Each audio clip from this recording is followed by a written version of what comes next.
asleep. We're going to have all the highlights for you on Friday. I can't see you falling asleep. I think, you know what? I actually believe I'm really intrigued by the mute button because I think it's going to be much more interesting to see them talk 2 minutes crisply. My only hope is the moderator doesn't jump in and say, no, that wasn't the question I asked. Back to the other question, because you saw with the vice presidential debate, they pretty much could do what they wanted with that 2 minutes, and then the moderator could follow up if they wanted, Steve. Indeed. Although going in, the president already feels like, it feels like, I know. Look, why isn't anybody doing foreign policy? I'd like to talk about that. He said yesterday on this air, and by the way, thank you to Will Kane for filling in yesterday when I had laryngitis.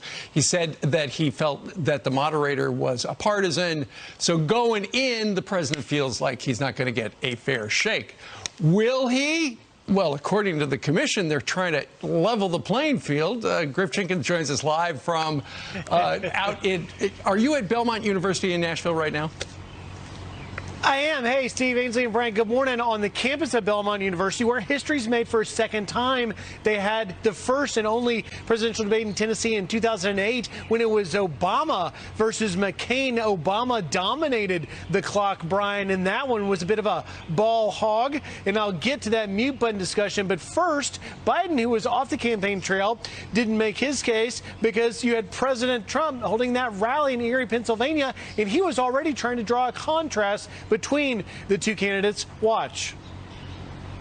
This is an election between the Trump super recovery, which is happening right now, and a Biden depression. He's going to double, triple, and now quadruple your taxes. It's a choice between our plan to kill the virus or Biden's plan to kill the American dream, and that's what he'd be doing.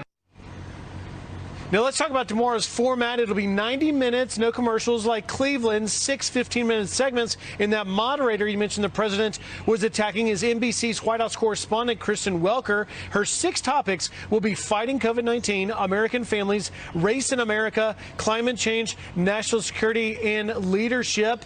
Now, the mute button, what that specifically means is the first 2 minutes after a candidate is asked a question, only their mic will be hot, but then the candidates can jump in and try and vie for moments. With Biden off the campaign trail yesterday, his running mate Kamala Harris and former President Barack Obama went virtual to try and make the case for Biden.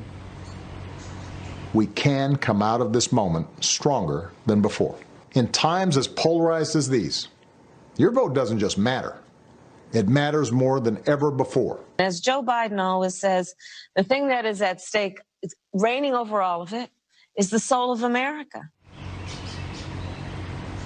Now, Harris will be in North Carolina on the campaign trail in person, as will President Trump. And then in Philadelphia, President Obama will be holding a drive-in car rally of sorts. Joe Biden will continue to stay off the campaign trail and prepare for tomorrow's showdown. Brian, Ainsley, Steve? That's right. Hey, Griff, real quick exit question for you. We saw the list of 6 topics that Kristen Welker has released, and apparently they were at her suggestion. Is there any of those topics where you think she could actually ask a question of Joe Biden regarding Hunter or the email or any of those questions? Well, absolutely. When you talk about the last 2, national security and leadership there, you have a wide opportunity because, again, if it's 6 15-minute segments, then that means in those last 2 there would be an extra 13 minutes in each of those at some point of which President Trump could really drive home not only this whole story about Hunter Biden. But will she bring it up or will President Trump bring it up? I think President Trump knows he's going to have to take ball control, as it's called, to get it in play. I'm not sure whether Welker will or not, but who knows? We'll have to wait and find out. All right. Thank you so much, Griff. Well, the president is out on the campaign trail, and Joe Biden is still at home. He's working on the debate prep.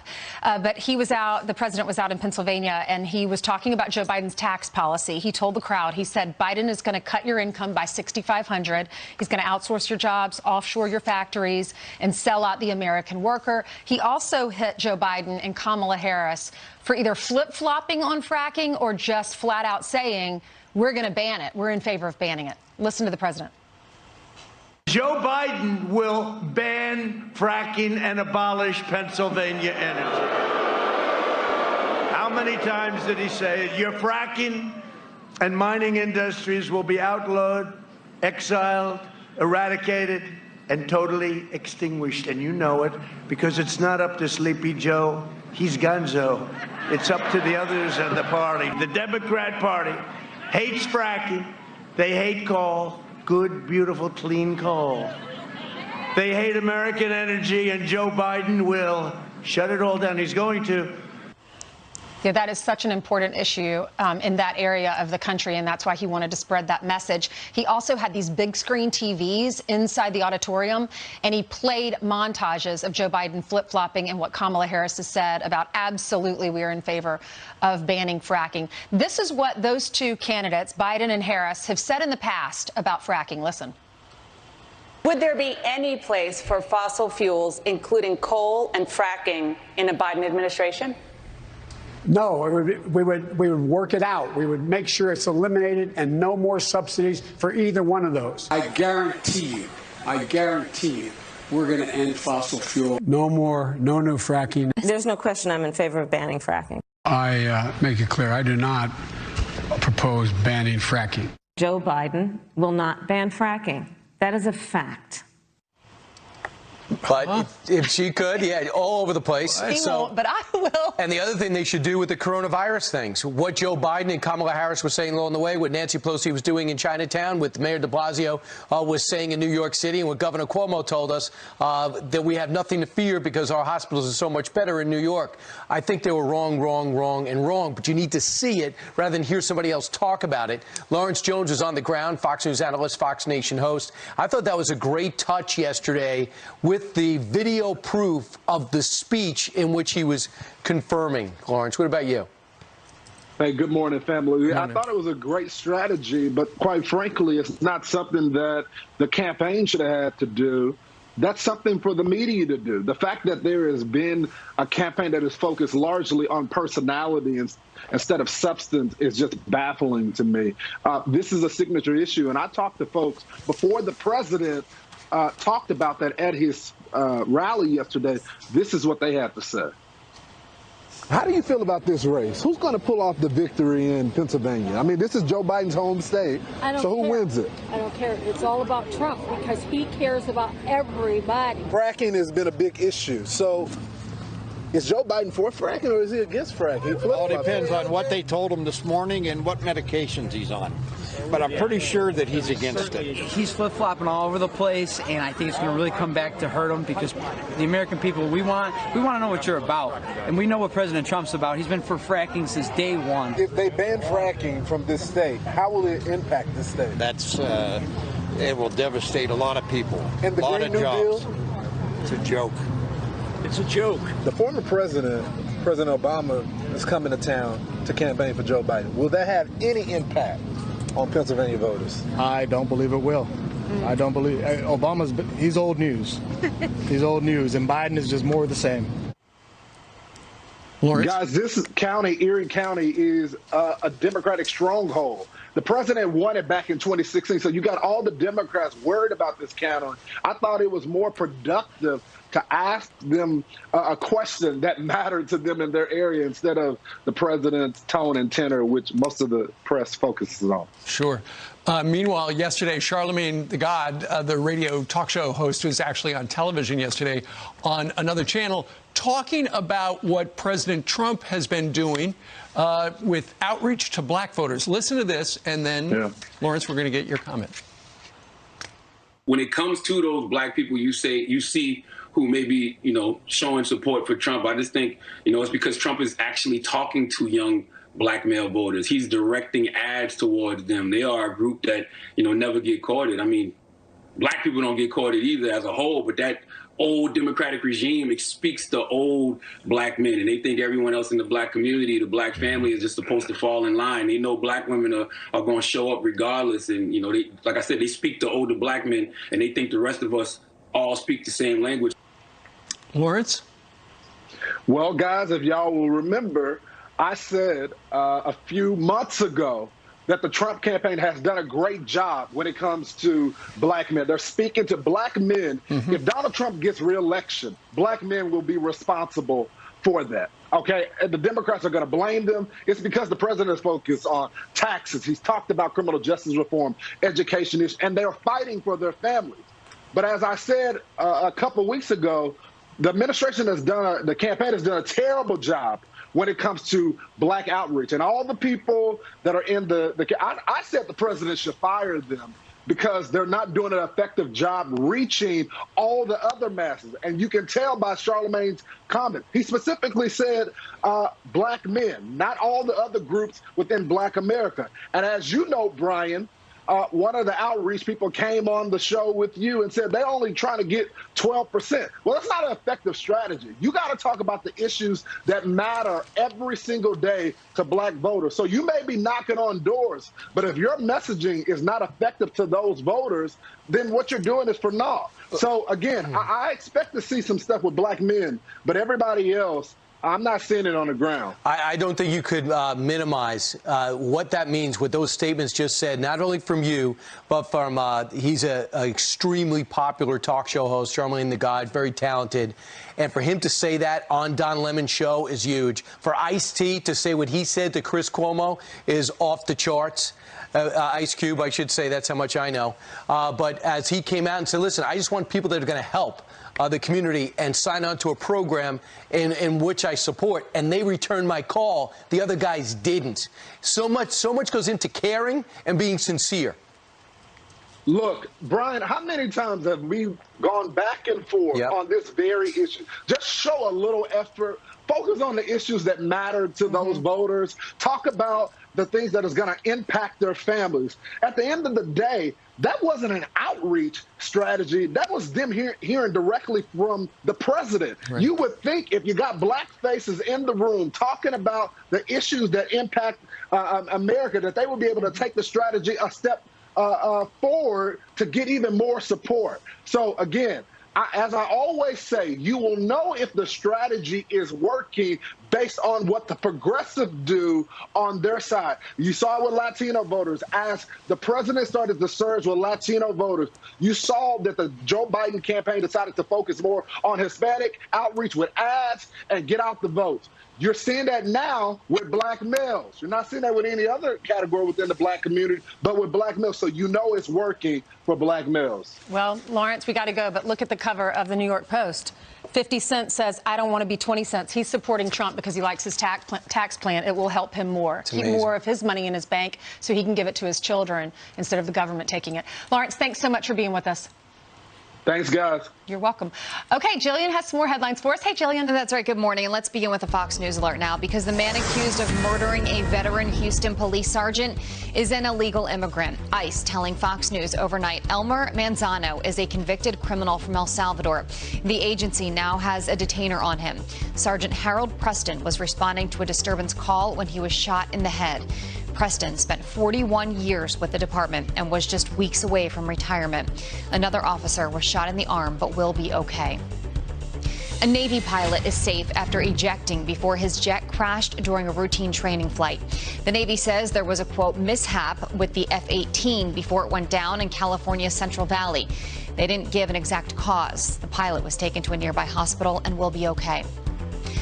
Well, President Trump reportedly cuts off his interview with 60 Minutes and is now accusing them of being fake and biased. The president tweeting in part, quote, I am pleased to inform you that for the sake of accuracy in reporting, I am considering posting my interview with Lesley Stahl of 60 Minutes prior to airtime. Everyone should compare this terrible electoral intrusion with the recent interviews of Sleepy Joe Biden. The president also sharing this video showing Lesley Stahl not wearing a mask in the White House. So we'll see what happens with that. In the meantime, we're following this. NASA makes history swiping a sample from an asteroid. We're going in. We're going in. Touchdown declared. All right. Sampling is in progress. Wow, look at that celebration. Engineers successfully landing a spacecraft on the rock more than 200 miles away. The OSIRIS-REx will return to Earth in 2023 with its findings. The asteroid is believed to be more than 4 billion years old. How cool. Can you explain to me in the break how we did that? Yeah, well, apparently, I saw the movie. Bruce Willis and Ben Affleck are involved, right? Oh, yes. No, but they destroy an asteroid. Oh, there you go, bringing down the room again. Some of our country's brightest. They are so smart. It's amazing what they know and what they can do. Thank you, Jillian. And NASA. Meanwhile, the governors of California and New York both promising independent reviews of a COVID vaccine, even if it's approved by the federal government. Our next guest has been treating coronavirus patients for months and says that sets a dangerous precedent.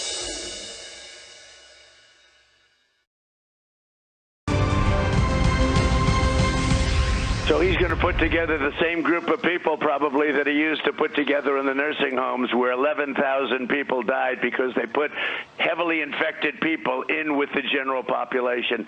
Is that the people he's going to use? When a politician is a real lowlife, when a politician is willing to say that and kill people and scare people from using something that's going to be great and really solve a big problem, they ought to be ashamed of themselves. President Trump not holding back, reacting to New York Governor Andrew Cuomo's vow to withhold any COVID-19 vaccine from state residents until it can be independently reviewed. And now California's Governor Gavin Newsom making the same promise. Here with her take, pulmonologist and NYU Langone Dr. Kanta Ahmed, who, by the way, this is a doctor that actually sees these COVID patients on a daily basis. Doctor, welcome back. What's your reaction to the state governors not trusting the federal government? Brian, it's so disappointing because I remember how well Governor Cuomo worked with President Trump when we were at the height of the pandemic with massive numbers of critically ill patients. And this is a lost opportunity. It is also a very dangerous precedent.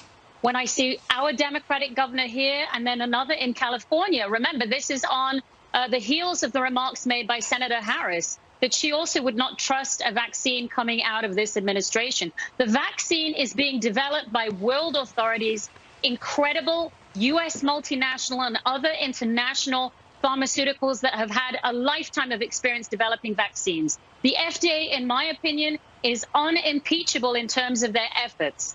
This is part of Operation Warp Speed, $10 billion of U.S.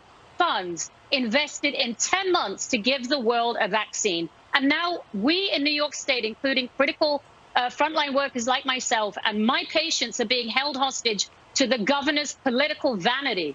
It is a real mistake, Governor Cuomo. I will ask you to change this. And that's not calling into question the credentials of whoever's on his committee. I'm sure they're very highly educated, but they are in no way equivalent to an FDA approval, even an emergency use authorization. And you mentioned fear. In May, 70% of people surveyed, or 72% surveyed by Pew, said they would be willing to take a vaccine. Now that number's down to 50%. That fear is being peddled by politicians like Governor Cuomo, not by the president. I'd like to see Governor Cuomo say, let me sit down with you, President Trump, roll up my sleeve, and take the first coronavirus shots on camera with you across parties. The virus has no politics. The virus is deadly. And Brian, you remember, New York saw the highest numbers of deaths per million population, 1,700 deaths per million population, the highest number in the world. So this really is a decision that the governor could reverse. And there is an opportunity for him to lead by example and show the way for all governors in the nation how to work across parties to not be an obstacle for us to receive that vaccine. Well, you know, it might come up on his book tour. It's a perfect time to write a book tour in the middle of different hotspots in New York City.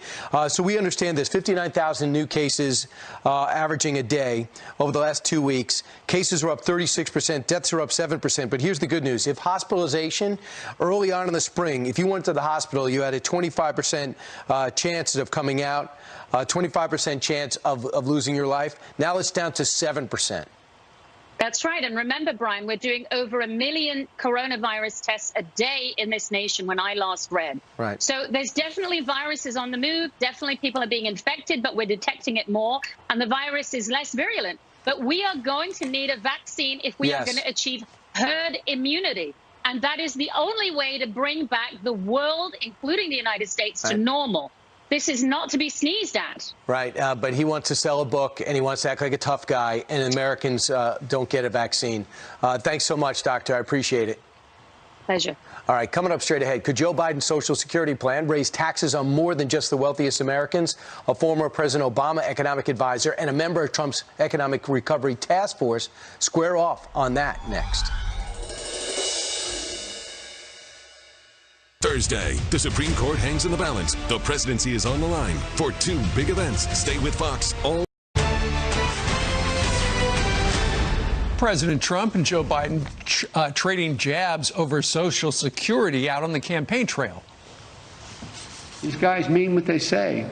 This president, as Debbie pointed out, has pledged to terminate the tax that's dedicated to financing Social Security. Terminate it. Now Biden is pledging mass amnesty and free health care for illegal aliens, decimating Medicare and destroying your Social Security. While I am president, no one will touch your Medicare or your Social Security, including me. Well, a new study from the Urban Institute finds that Biden's Social Security plan would eventually raise taxes for more than just people making more than $400,000. Here to discuss, Fox News contributor and former Obama economic advisor, Robert Wolf. Robert, good morning to you. Thanks, Steve, for having me on. You know, a lot of people, when they hear, okay, Social Security, the antenna go up. So, you know, Kamala Harris and Joe Biden have been very careful saying if you make less than $400,000, your taxes will not be impacted. But this Urban Institute report makes it sound like that may not be the case.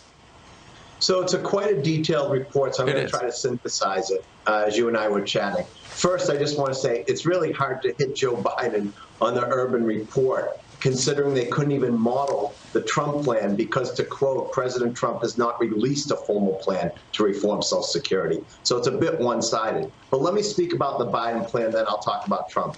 On Biden's Social Security plan, he's going to increase $500 benefit per month for low-income earners. It will take 2 million people out of poverty. He will increase their survivor benefit by about 20% per month to offset the impact of the drastic cuts that take place to the surviving spouse.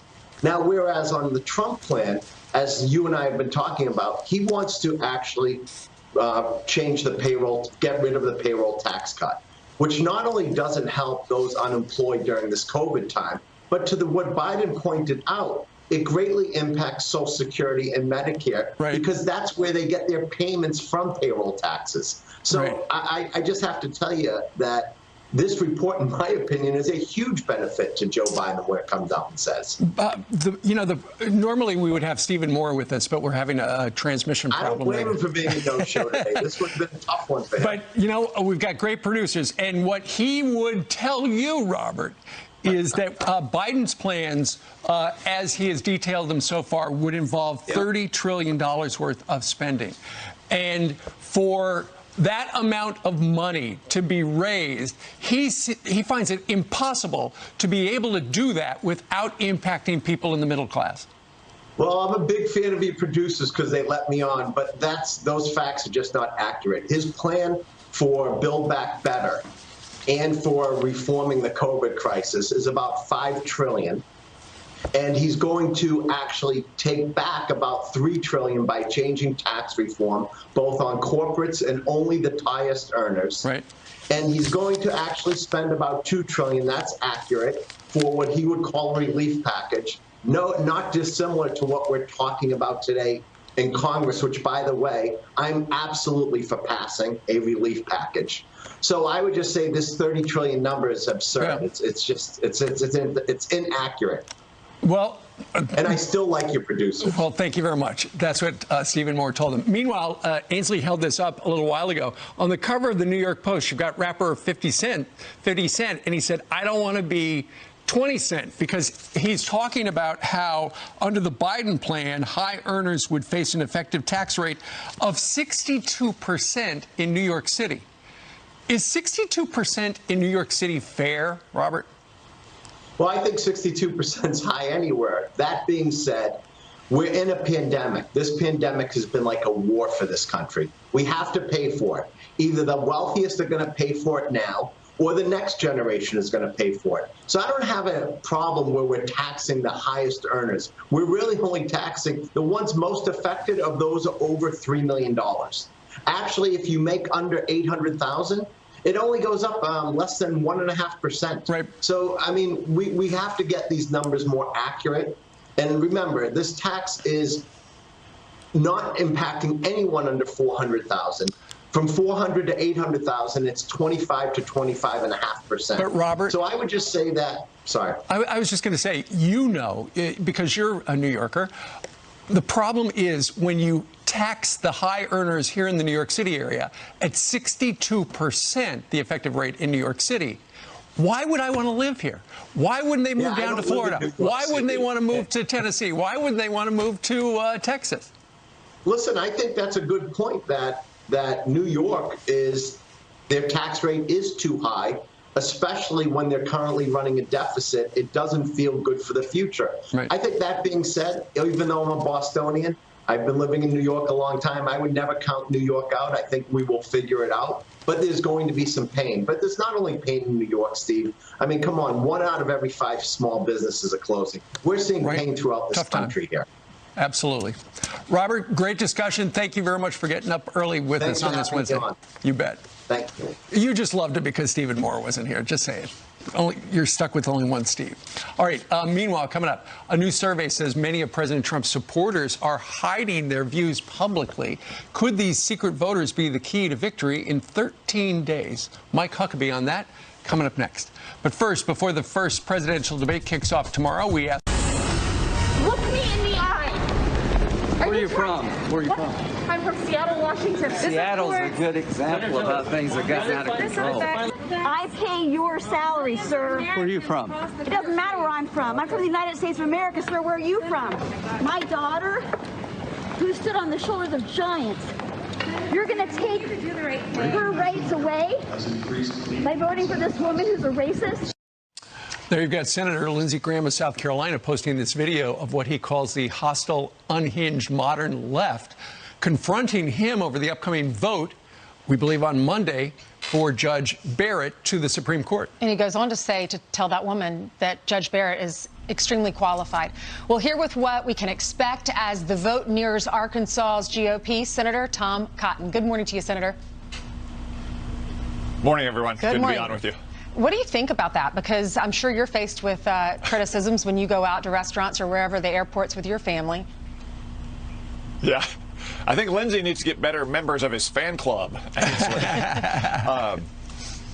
So it's not surprising to see an incident like that with Lindsey Graham, who's chaired great hearings last week for Judge Barrett. Look, the Democrats know that they've lost the debate about Judge Barrett. Polls show the American people want us to confirm her. So once they've lost the debate, what do they resort to? They resort to yelling and screaming in the face of Lindsey. And pretty soon they'll be sending mobs and armed militias into the streets, as they did this summer, and as you had in 2018 when you had credible threats against U.S. senators simply for voting to confirm Justice Kavanaugh. That's all because the Democrats know they've lost the debate, because Judge Barrett proved herself to be incredibly knowledgeable and learned, brilliant, graceful, poised, and the American people want us to move forward to confirm her to the Supreme Court. That's exactly what we're going to do in the days ahead. And Senator, just remember with the Kavanaugh hearings, people catching up to you guys at the elevator and all the uproar with Senator Flake. And who would ever think that somebody would be that off the hook from Seattle? It just doesn't seem right with what that city's been doing. Amy Coney Barrett was upside down. People say, hey, the Republicans should not be going forward with this nomination. It was pretty much underwater. But then something happened along the way. America met her. And look at this poll.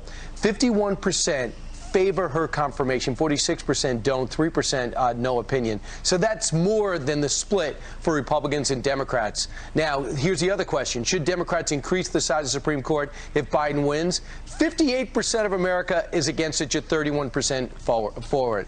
So this is trending in the more logical direction. Yeah, it's pretty telling, Brian. The polls say that because the American people have a lot of common sense. And they know that, one, Judge Barrett will be an outstanding justice because she'll uphold and apply the law as it's written, not as she wishes it might have been written. And they know that we shouldn't do something like pack the court just because you don't like the justices on the court or you don't like the way they rule in a particular case. That would fundamentally undercut the court's legitimacy and the rule of law. Not even FDR was capable of doing that in 1937 with supermajorities in the Congress. The American people opposed it then, they oppose it now, and the American people are right about that. The American people can read an op-ed you wrote on this topic, why she should be confirmed, at foxnews.com. Look at that, how I worked in a plug for you. Meanwhile, you know, this Hunter Biden laptop story, the mainstream media, for the most part, has not reported on it, except to say that it was Russian disinformation.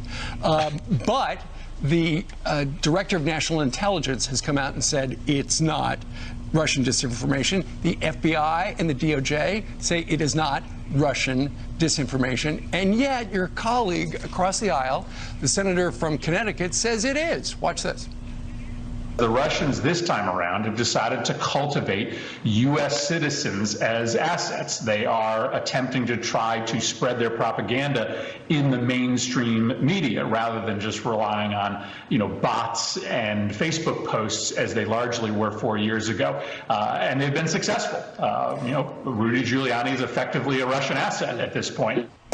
Okay, so Senator, the FBI and the DOJ said it is not Russian disinformation. What does Senator Murphy know that they don't? Yeah, Steve, these Democrats in the media, they see Russians lurking behind every tree and every rock. I mean, what is Russia disinformation not responsible for? I mean, pretty soon they're going to be saying it's responsible for weight gain and male pattern baldness, Steve. But the simple fact is that, as you've seen, John Ratcliffe, the Director of National Intelligence, said that this is not Russian disinformation. The Department of Justice and FBI said that as well. Look, if these emails are inauthentic or faked in any way, the Joe Biden campaign or Hunter Biden could simply come out and say that these things are fake. And here's the really telling thing, though. The way that you know that the Democrats and the media are just using this fiction of Russian disinformation for political purposes is as soon as it comes time to actually stand up to Russia, to rebuild our military, to modernize our nuclear forces, to impose sanctions on Russia, to produce more oil and gas here in America, to compete against Russian oil and gas, what do? They immediately fold, and they go back to their ideological corner, and they let Vladimir Putin win time and time again. That's how you know that they're just using this for political purposes, that they're not actually serious, like I am, like Republicans are, about being tough and hawkish on Russia. All right, so New York Times editorial board member was on another network saying that, yes, they did endorse Joe Biden, but they are nonpartisan. Listen to this. When the New York Times editorial board endorsed Joe Biden, we didn't do it because the New York Times is a partisan newspaper. We're actually not partisan, but I think we did it because we see him as the best chance at saving our democracy, and we can have policy debates later. This election is not about Democrat or Republican. This is really about right and wrong and saving the soul of the nation. Senator, we remember what you went through when you wrote an op-ed for the New York Times. Do you agree with her? I mean, what a joke. Do these people have any self-awareness? But if they're really not a partisan newspaper, I've got news for the New York Times. I'll be submitting several new op-eds in the coming days that they can publish as well. Great. You should do it and tell us what happens. Senator Tom Cotton, you'll get more traction with us anyway. Senator, thanks so much. Thanks, guys. All right, coming up straight ahead, America could have its new Supreme Court justice early next week. Up next, we're going to talk to one of Judge Barrett's friends on the major life change she could be experiencing.